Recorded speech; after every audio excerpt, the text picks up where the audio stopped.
Hi everyone, welcome to TKG selection academy. दोस्तों, कैसे हैं आप सभी? उम्मीद करता हूं अच्छे होंगे, स्वस्थ होंगे और आपकी पढ़ाई जानदार और शानदार चल रही होगी।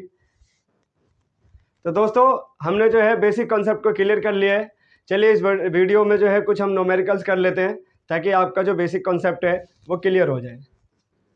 तो दोस्तों, एक पहला क्वेश्चन ले लेते हैं हम कि मान लीजिए किसी वस्तु का द्रव्यमान,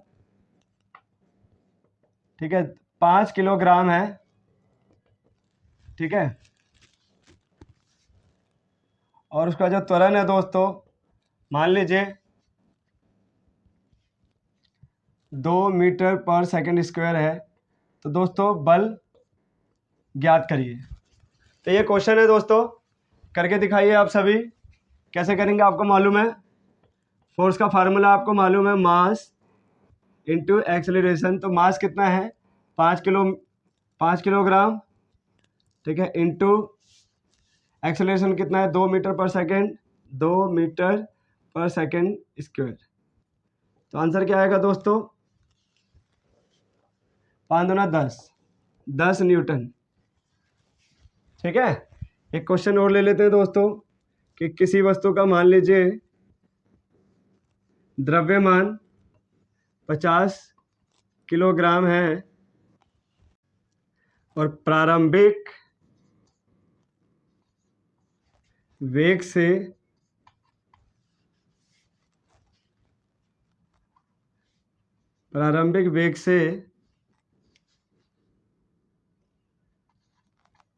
चलता है, उसे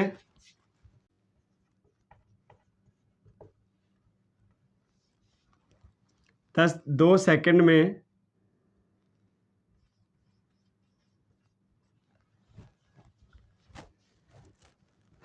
10 मीटर पर सेकंड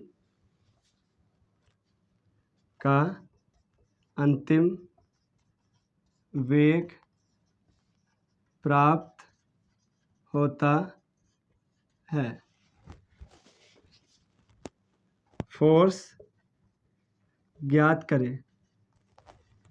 मान लीजिए दोस्तों, ये क्वेश्चन है, कई बार ऐसे क्वेश्चन आए हुए हैं, इसीलिए मैं आपको ये करवा रहा हूँ। सिंपल से क्वेश्चन है। फोर्स का आपने जो है फार्मूला आपको मालूम है कि एक बार आपने निकाला था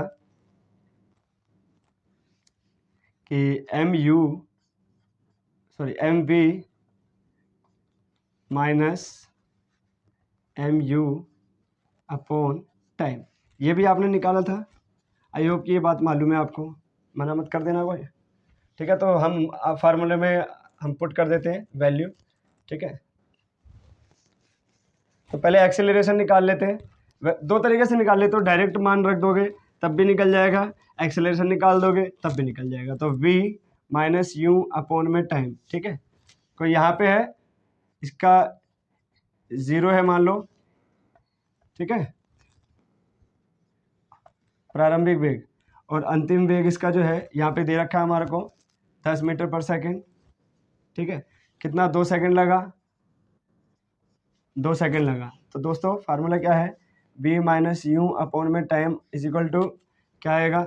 10 माइनस 0 अपॉन में 2 सेकेंड है, ठीक है, 2 है। तो आंसर क्या आएगा? 2 पंचे 10, 5 मीटर पर सेकेंड स्क्वायर।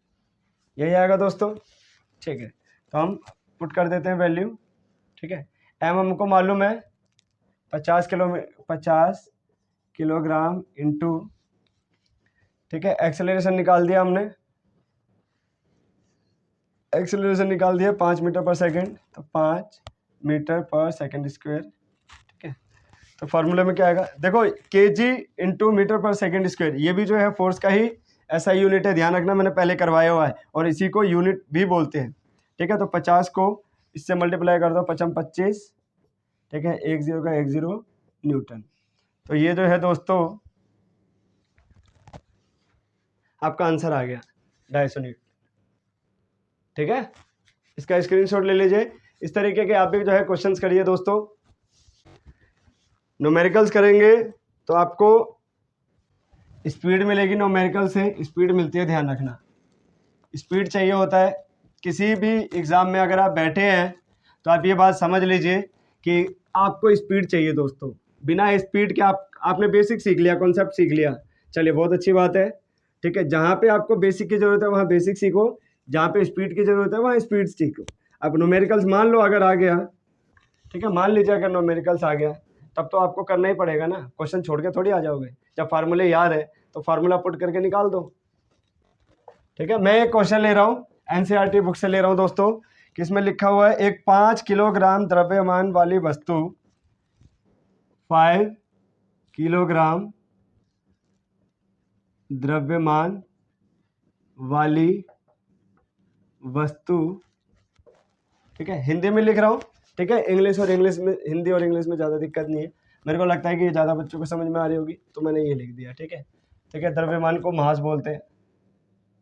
ठीक है, तो इसमें कंफ्यूज तो होना नहीं कि 5 किलोमीटर जो है मास है, मास कितना है 5 किलोमीटर, ये लिखा हुआ है। 2 सेकंड के लिए एक निश्चित बल कार्यरत है, टाइमिंग क्या है, 2 सेकंड, 2 सेकंड के लिए एक निश्चित बल, ठीक है, निश्चित बल मतलब नेट फोर्स, बैलेंस फोर्स। ठीक है, एक निश्चित बल, फिक्स है ये फोर्स। ठीक है, 5 किलोग्राम द्रव्यमान वाली वस्तु 2 सेकंड के लिए एक निश्चित बल कार्यरत होता है।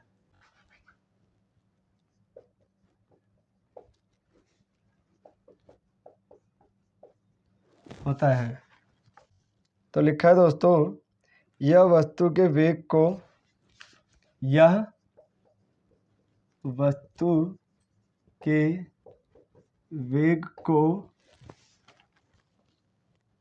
3 मीटर पर सेकंड से बढ़ाकर 3 मीटर पर सेकंड से बढ़ाकर 7 मीटर पर सेकंड कर देता है, 7 मीटर पर सेकंड कर देता है। लगाए गए बल की मात्रा ज्ञात करें। ठीक है, ये दोस्तों क्वेश्चन है। ठीक है, तीसरा क्वेश्चन है आपके लिए, ध्यान रखना कि 5 किलोग्राम द्रव्यमान वाली वस्तु 2 सेकंड के लिए एक निश्चित बल कार्यरत होता है उस पर, या वस्तु के वेग को 3 मीटर पर सेकंड से बढ़ाकर 7 मीटर पर सेकंड कर देता है। ये वस्तु है, ठीक है, 3 मीटर पर सेकंड से कार्यरत है, यहाँ से यहाँ आने पर दोस्तों 7 मीटर पर सेकंड हो जाता है, 7 मीटर पर सेकंड। टाइमिंग कितना लगा, 2 सेकंड, यस और नो। ठीक है, आपके पास में मास है, मास कितना है दोस्तों 5 kg। ठीक है, अब क्वेश्चन क्या पूछ रहा है, फोर्स क्या है, तो फोर्स का फार्मूला आपको मालूम है, मैंने M V minus M U upon time, इसी को बोलते हैं दोस्तों फोर्स बराबर, अब इसको ऐसे भी लिख सकते हो कि फोर्स बराबर एम एक्सेलरेशन। ठीक है, क्यों, क्योंकि इसको कॉमन ले लोगे तो ये निकल के क्या आएगा, V minus U upon T. ठीक है, अब फार्मूला पुट कर दो जल्दी से। ठीक है, पहले वेलोसिटी निकाल लेते हैं हम, वेलोसिटी कैसे निकालोगे, ठीक है, 7 minus 3 is upon time, time क्या है दोस्तों 2। ठीक है, 7 में से 3 गए, 4/2। ठीक है, 2 आ गया। ठीक है, ये क्या निकल के आया है, एक्सेलरेशन, यानी मीटर पर सेकंड स्क्वायर। ठीक है, अब आपके पास में क्या है, मास आपके पास में है 5 किलोमीटर, तो अब आप वैल्यू पुट कर दो। ठीक है, फोर्स बराबर ये है, तो मास क्या है, इसमें 5 लिखा हुआ है, तो 5 kg इंटू 2 मीटर पर सेकंड स्क्वायर। ठीक है, 5 दूना 10, ये न्यूटन आ गया आंसर। ये रहा आंसर दोस्तों आपका। ठीक है, मैं रिपीट कर देता हूँ कैसे निकाला। ठीक है, यहाँ पे इसने बोला है कि 2 सेकंड के लिए एक निश्चित बल कार्यरत है, एक वस्तु के वेग को 3 मीटर पर सेकंड से बढ़ाकर वहाँ से बढ़ाया है, यानी कि 0 पे यहाँ पे प्रारंभिक वेग दे रखा है, बढ़ाकर 7 मीटर पर सेकंड कर देता है, मतलब यहाँ से जब यहाँ आया 2 सेकंड में, ठीक है, कितने सेकंड में, 2 सेकंड में, तो 7 मीटर पर सेकंड हो गया है। ठीक है, ये दे रखा है और लगाए गए बल की मात्रा यानी कि फोर्स हमको निकालना है। तो M V minus M U upon time, ठीक है, जब m को कॉमन कर दोगे तो v minus U upon time रह जाएगा, और जो v minus U upon time है दोस्तों, ये वेलोसिटी का ही फार्मूला है। तो ये मैंने पुट कर दिया तो एक्सेलरेशन मिल गया मेरे को।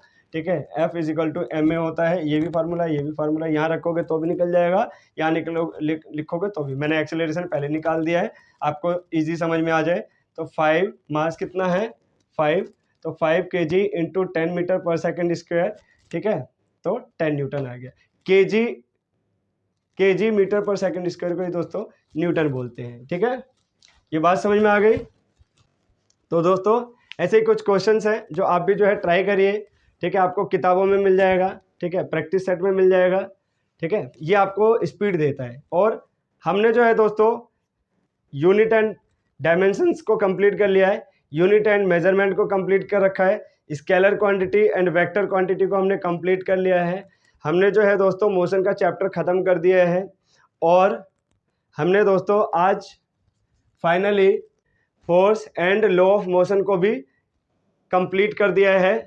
ठीक है, अगली क्लास में हम ग्रेविटेशन फोर्स को पढ़ेंगे, और मैं उम्मीद करता हूं कि आप सभी को ये चैप्टर समझ में आ रहा है और आपको पढ़ने में मज़ा आ रहा है। तो दोस्तों अगर आपको वीडियो जो है, वीडियो का कंटेंट अच्छा लग रहा है, तो जल्दी से वीडियो को लाइक कर दीजिए और शेयर कर दीजिए, और नए व्यूवर्स इस चैनल को जल्दी से सब्सक्राइब कर लीजिए और बेल आइकन को दबाना ना भूलें, ताकि अगली वीडियो आप तक जल्दी पहुंचे। दोस्तों अगर कोई भी क्वेरीज है तो आप कमेंट सेक्शन में लिख दीजिए, आपको सॉल्यूशन मिल जाएगा। दोस्तों ध्यान रखना कि अगर आप तैयारी कर रहे हैं तो आपको केवल सीखना नहीं है। ठीक है, तैयारी का मतलब ही यही है कि आपको पहले सीखना है, और उसके बाद में, सीखने के बाद में आपको उसकी रिवीजन करनी है और प्रैक्टिस करनी है। प्रैक्टिस इस लेवल की होनी चाहिए कि जब भी आप एग्जाम में बैठे तो क्वेश्चन देखते ही आपको टिक करना है। ठीक है, तो साइंस में इस लेवल पे लाके छोड़ दूंगा मैं आपको। ठीक है, कहीं से भी कोई क्वेश्चंस अगर कोई मिसिंग भी होगा तो मैं आगे आपको करवा दूंगा, तो इसकी आप टेंशन बिल्कुल भी मत लेना। बस आप पढ़ते रहिए। ठीक है, करंट अफेयर कंटिन्यू करते रहिए। ठीक है, क्योंकि वो 20% अगर आपने जो है ये समझ लिया 20 में से 15 भी कर दिए तो भी काम चल जाएगा। दोस्तों मैथ और रीजनिंग डेली 1 घंटा उसको दीजिए, ताकि उसकी प्रैक्टिस अच्छे से हो सके। एग्जामिनेशन हॉल में जब भी बच्चे बैठते हैं तो रीजनिंग में उनको ज़्यादा टाइम लग जाता है, इतना टाइम लग जाता है दोस्तों कि पेपर खत्म हो जाता है। स्टूडेंट को आते हुए भी जो है वो पेपर करके नहीं आता है, और उसे दुख बहुत पहुंचता है फिर। तो आप जो उस पर प्रैक्टिस करते रहिए रीजनिंग और मैथ की, क्योंकि उसके फार्मूले आपको नहीं भी मालूम है तो आप यकीन मानिए कि अगर उसकी डेली प्रैक्टिस आप करते हैं, अगर डेली प्रैक्टिस करते हैं तो आपको फार्मूले याद करने की ज़रूरत नहीं होगी फिर। और रीजनिंग जो है वो भी प्रैक्टिस का काम है, मैथ जो है वो भी प्रैक्टिस का काम है, और जो करंट अफेयर है उसके डेली के नोट्स बनाते रहिए, और नोट्स जो भी बनाएंगे उसको डेली जो है उसको पढ़ते रहिए। ये बेस्ट स्ट्रेटजी मैं आपको बता रहा हूँ, ताकि जो है आपका जो एग्ज़ाम है अच्छे से निकल सके, और फाइनली जो है जिसकी आपको तलाश है, जिस चीज़ के लिए आप मेहनत कर रहे हैं, उस चीज़ को आप अचीव कर सके। साइंस है, साइंस में मेरी कोशिश ये है कि 25 में से 25 नंबर आ जाए, या एक बेस्ट स्कोर आपको मिल जा सके। तो इसके लिए इसको सीखना भी है, इसके साथ में क्वेश्चंस की प्रैक्टिस भी करनी है। ध्यान रखिएगा, अगर प्रैक्टिस के बिना केवल आप सीख रहे हैं, ठीक है, तो अगर आप ज़्यादा इंटेलिजेंट है तब तो काम चल जाएगा। अगर आप ज़्यादा इंटेलिजेंट नहीं है तो आप समझ लीजिए, इंटेलिजेंट होने के बाद भी हालांकि आपको स्पीड तो चाहिए, क्योंकि कॉम्पिटिटिव एग्ज़ाम में जब भी आप बैठेंगे दोस्तों, ध्यान रखना कि एग्ज़ाम वही क्रैक करता है जिसके पास में स्पीड और एक्यूरेसी है। मैं बार बार ये बात जो है अपने क्लास में ज़रूर मेंशन करता हूँ कि आपको एक्यूरेसी के साथ में एक बेहतर स्पीड चाहिए। ठीक है दोस्तों, तो आई होप कि ये बात आपको समझ में आ रही होगी। तो दोस्तों पढ़ते रहिए, खुश रहिए, स्वस्थ रहिए। जय हिंद, जय भारत।